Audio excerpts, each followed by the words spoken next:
গণনা করে কখনো শেষ হতে পারে না। এই জন্য আল্লাহ রাব্বুল আলামিন সুন্দর করে জানিয়ে দিলেন পবিত্র কোরআনের 16 নম্বর সূরা সূরা নাহলের 18 নম্বর আয়াতে রব্বুল আলামিন সুন্দর করে বলছেন, ওয়া ইন তাউদ্দু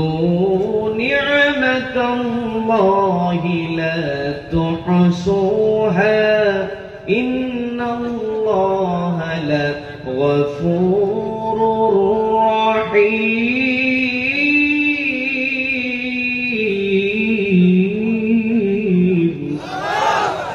আল্লাহ বলছেন, গো বান্দা, ওয়া ইন তাউদ্দু নি'মাতাল্লাহ, তোমরা যদি আল্লাহর নিয়ামতের গণনা শুরু করে দাও, লা তুহসুহা, তোমরা কখনো গণনা করতে পারবে না।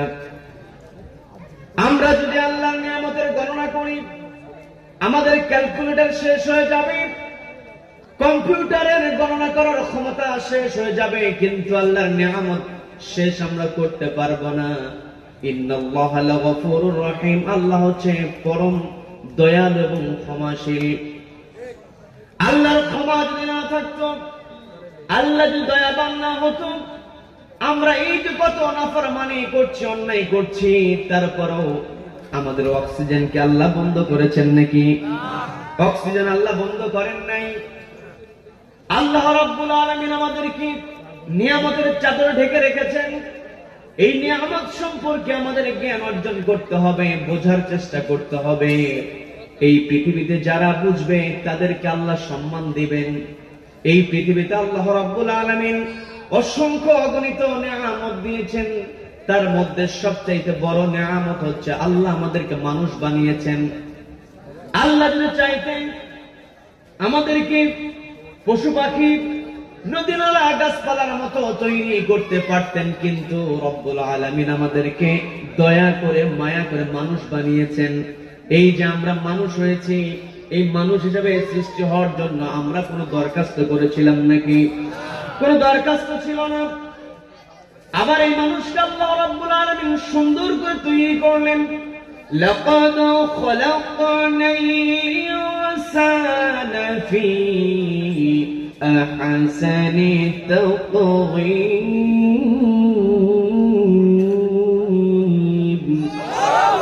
আল্লাহ বলছেন, নিশ্চয় মানুষকে সুন্দর আকৃতি দিয়ে তৈরি করেছি। আবার আল্লাহ রাব্বুল আলামিন মানুষের মর্যাদা দিয়েছেন, সব সৃষ্টির উপরে শ্রেষ্ঠ মর্যাদা দিয়েছেন। আল্লাহ রাব্বুল আলামিন সেই কথাটাই বললেন, ওয়ালাকাদ কাররামনা বনি আদম ওয়া হামালনাহুম ফিল বাররি ওয়াল বাহরি ওয়া রাযাকনাহুম মিনাত তাইয়্যিবাত।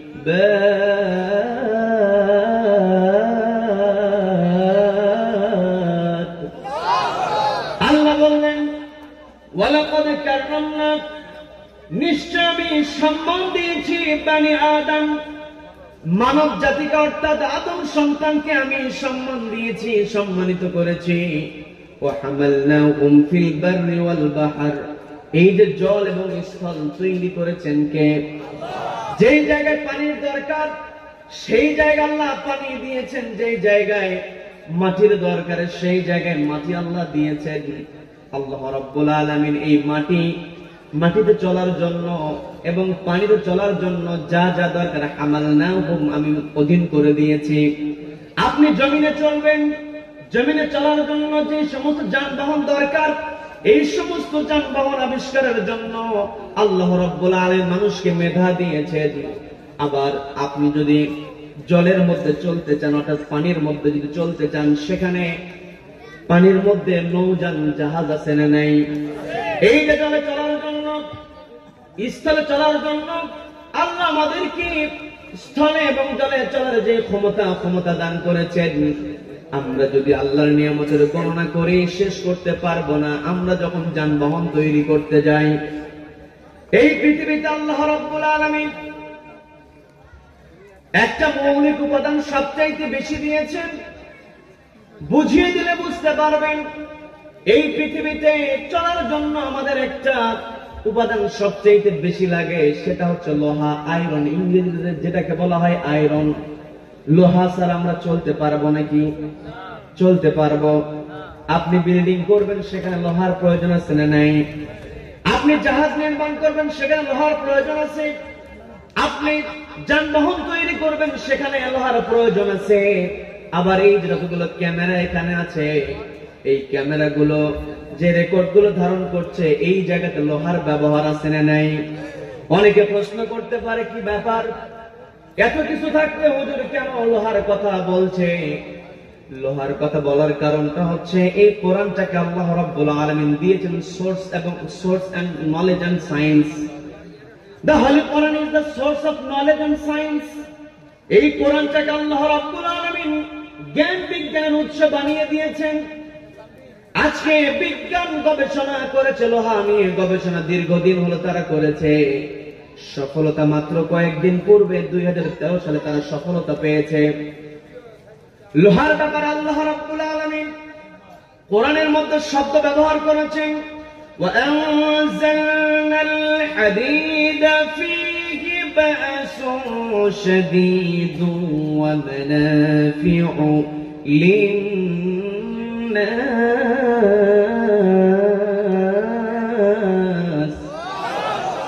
আল্লাহ বলেন, وأنزلنا الحديد, নিশ্চয় আমি লোহাকে নাযিল করলাম, অবতীর্ণ করলাম, অর্থাৎ উপর থেকে ফেলেছি। আজকে বিজ্ঞানীরা গবেষণা করেছে, গবেষণা করে তারা এই সিদ্ধান্তে উপনীত হয়েছে, লোহা তৈরির জন্য যে তাপমাত্রা দরকার, এই তাপমাত্রা পৃথিবীতে নাই, উপর থেকে এটা এসেছে। এখানে বিজ্ঞানের কথা বলছি, মনোযোগ দিয়ে শুনবেন। আজকে 2 পাতা পড়ার পর অনেকে বলে ফেলে, আনসিন ইজ নাথিং, যেটা দেখি নাই সেটা বিশ্বাস করি না, এমন বলার লোক আছে না নাই? যেই ব্যক্তি নিজেকে জ্ঞানী দাবি করবে, যেই ব্যক্তি নিজেকে বুদ্ধিমান দাবি করবে, সে কোরআনের কাছে সে মাথাটা নুইয়ে দিবে। কথা বলেন ঠিক কিনা? আজকে বিজ্ঞান এতদিনে প্রমাণ করেছে, এই পৃথিবীতে লোহা এই পৃথিবীতে তৈরি হয় নাই। আবার আল্লাহ এই কথা বললেন, ওয়ানসালনাল হাদিদ, আমি লোহাটাকে অবতীর্ণ করেছি, লোহাকে আমি অবতীর্ণ করেছি। আপনি সূরাটা কোট করে নেন, আল্লাহ রাব্বুল আলামিন একটা সূরাই দিয়েছেন, সূরাতুল হাদিদ। আবার আল্লাহ বললেন, ফীহি বা'সুন শাদীদ, এর মধ্যে রয়েছে বিশাল শক্তি রয়েছে, শক্তি রয়েছে, ওয়া মানাফিউ লিন-নাস, মানুষের জন্য উপকারিতা রয়েছে। আজকে বিজ্ঞান প্রমাণ করেছে, এই পৃথিবী তৈরির পূর্বে, এই পৃথিবী তৈরির পূর্বে একটা বিস্ফোরণ ঘটেছিল, অর্থাৎ এই পৃথিবীতে লোহা ছিল না, সুপারনোভা একটা বিস্ফোরণ ঘটেছিল।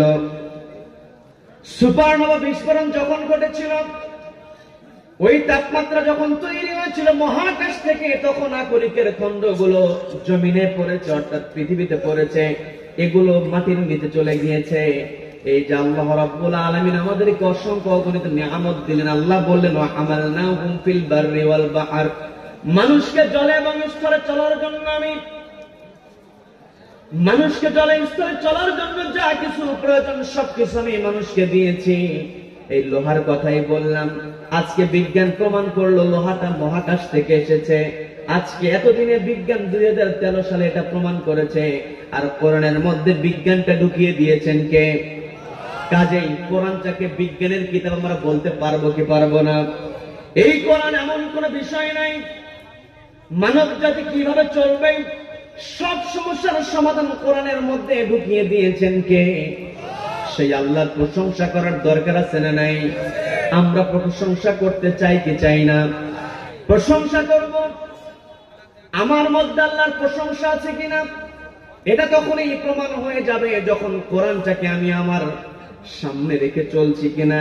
যদি কোরআনকে সামনে না রেখে যদি আমি চলি, তাহলে মুখ দিয়ে বললাম প্রশংসা করতে চাই, বাস্তবে এটা আমি প্রমাণ দিতে পারলাম না। আমি আপনি কোরআনকে সামনে রেখে যখন চলবো, যখন কোন সমস্যার সমাধান লাগবে, কোরআনের কাছে আসতে হবে। কি কথা বলেন? কোরআনের মধ্যে সবকিছু ঢুকিয়ে দিয়েছেন কে? তাহলে Quran is the methodological analysis to solve any problem in this world. এই পৃথিবীতে মানব জীবনে যত সমস্যা তৈরি হবে সবকিছু কোরআনের মধ্যে ঢুকিয়ে দিয়েছেন কে? আল্লাহ ঢুকিয়ে দিয়েছেন। অনেকে আবার বলে যে কোরআনের মধ্যে সবকিছু এটা সম্ভব কেমনে। এই কোরআনটা আল্লাহ রাব্বুল আলামিন দিয়েছেন the complete code of life. কোরআনটা হচ্ছে পূর্ণাঙ্গ একটা জীবন ব্যবস্থা। পূর্ণাঙ্গ জীবন ব্যবস্থার জন্য যা কিছু প্রয়োজন সবকিছু কোরআনের মধ্যে আল্লাহ ঢুকিয়ে দিয়েছেন। এই কোরআন এমন কোন বিষয় নাই, এই পৃথিবীতে চলতে গেলে সবার আগে, এই পৃথিবীতে আমাদেরকে টিকে থাকার জন্য সবার আগে আমাদের প্রয়োজন হচ্ছে ন্যায় প্রতিষ্ঠা করা। কি কথা বলেন? ন্যায় প্রতিষ্ঠার জন্য কোরআনের মধ্যে বিধান আছে না নাই? আছে। কোরআন দিয়ে যখন সমাজ পরিচালিত হবে, যে কোরআনের মধ্যে, যে সমাজের মধ্যে কোরআন আছে, সেই সমাজের মধ্যে শান্তি আছে, ন্যায় বিচার আছে। যেখানে কোরআন নাই সেখানে শান্তি নাই। কথা বলেন ঠিক কিনা?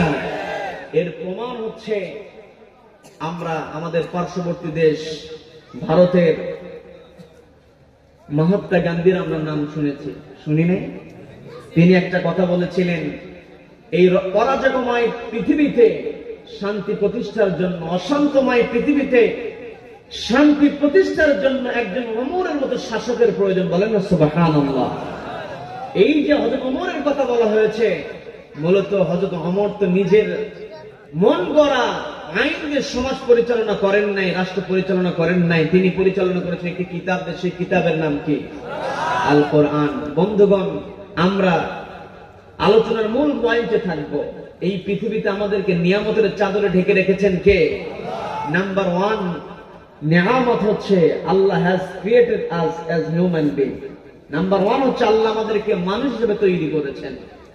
মানুষ হিসেবে যে আল্লাহ তৈরি করেছেন, পৃথিবীতে অগণিত অসংখ্য সৃষ্টি রয়েছে, কাউকে আল্লাহ বিবেক দেন নাই, একমাত্র মানুষকে বিবেক দিয়েছেন। এই বিবেক দেওয়ার কারণে মানুষ শ্রেষ্ঠ হয়েছে। এই মানুষ শ্রেষ্ঠ থাকবে যতক্ষণ তার বিবেকটাকে কাজে লাগাবে। কি কথা বলেন? আর বিবেককে কাজে লাগাতে গেলে আমাকে অবশ্যই আল্লাহর দেয়া বিধান মেনে চলার দরকার আছে না নাই? যখন মানুষ আল্লাহর বিধানকে একপাশে রেখে জীবনটাকে পরিচালনার চেষ্টা করবে, অর্থাৎ শয়তানের ধোঁকায় যখন পড়ে যাবে, কোরআন থেকে যখন দূরে সরে যাবে, তখনই সেখানে অশান্তি তৈরি হয়ে যাবে। আর শয়তানের কাজটাই হচ্ছে মানুষকে ভুল পথে পরিচালিত করা, অর্থাৎ কোরআন থেকে দূরে সরিয়ে দেওয়া। শয়তান always tries to lead us in wrong way, on wrong way. ভুল পথে শয়তান পরিচালিত করার জন্য সব সময় আমাদেরকে প্রভাবিত করছে। যে মানুষগুলো শয়তানের ওয়াসওয়াসাকে ওভারকাম করে আল্লাহর মহাব্বত অন্তরে পয়দা করতে পারবে, ওই ব্যক্তি দুনিয়াতেও সফল, আখিরাতেও সফলতা দান করবেন কে? দেখবেন গরিব মানুষ যদি হক কথা বলে, সত্য কথা বলে, অন্যায় দেখলে বাধা দিয়ে দেয়, ওই গরিব মানুষকে দেখে ধনী কোটিপতি পর্যন্ত ভয় করে। ওর সামনে যদি কোনো ভুল করি, সঙ্গে সঙ্গে রিকশাওয়ালা হলেও সে আমার ভুল ধরবে। আছে না নাই? তাহলে গরিব মানুষ ন্যায়ের পক্ষে থাকার কারণে, হক কথা বলার কারণে দুনিয়াতেও সম্মান আছে, আবার আখিরাতেও হক পথে পরিচালিত হওয়ার জন্য, হক পথে চলার জন্য ওই গরিব মানুষকেও সম্মান দিবেন কে? আল্লাহ। এই জন্য আমাকে আপনাকে সব সময় চেষ্টা করতে হবে কোরআনের সঙ্গে সম্পর্ক তৈরি করার জন্য। এই কোরআনের পথে চলাটা আমাদের জন্য সহজ হবে যখন আমরা সবাই সমাজটাকে কোরআনের আলোকে সাজাবো, যখন সমাজের মধ্যে কোরআন প্রতিষ্ঠিত থাকবে। বন্ধুগণ, যে কথা বলতে নিয়েছিলেন, মহাত্মা গান্ধী বলেছিলেন, তিনি বলেছিলেন যে হযরত ওমরের মতো একজন শাসকের প্রয়োজন। কারণ হযরত ওমর শাসন করেছিলেন কোরআন দিয়া। এই কোরআন দিয়ে শাসন যারা করবে তারা কখনো পার্সিয়ালিটি করবে না। কথা বলেন ঠিক কিনা? কোরআন দিয়ে যখন শাসন হবে, কে আমার কর্মী আর কে আমার কর্মী নয়, এটা বাস বিচার তখন হবে না।